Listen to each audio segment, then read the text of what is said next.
Okay guys, thumbnail দেখি গম পাইছে চাগে কি ভিডিঅ' বনিবলৈ গৈ আছে। এনেই গছ পুলিকেইটা ৰুওঁ বুলি ভাবিলোঁ মানে ভিডিঅ'টো বনাবলৈ। মই মানে ভিডিঅ' নবনালেও মানে গছ পুলি ৰুয়ে থাকোঁ বাৰু, কিয় আজি মানে ভিডিঅ'টো বনাই দিওঁ বুলি ভাবিলোঁ। মানে আপোনালোকেও ৰুব এনা মেছেজ এটা দিবলগীয়া হৈছে। ব'লক গছ পুলিকেইটা ৰোৱা দেখাওঁ। আৰু আপোনালোকৰ বতৰটো ধুনীয়া কৰি আছে, বাৰী পৰাই ডাইৰেক্ট ভিডিঅ'টো ষ্টাৰ্ট কৰিছোঁ। এয়া এইকেইটা এই পিকআপ আমাৰ ৰুম গাঁতকেইটাত দি দিওঁনে অলপ পুলিটো ৰুব লৈছোঁ। বাৰু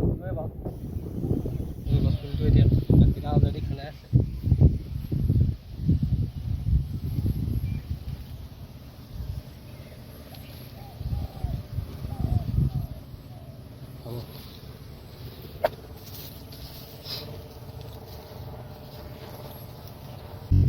ইটোও ৰুইছোঁ, অকল ময়ে নহয় সকলোৱে ৰুব লাগে গছপুলি।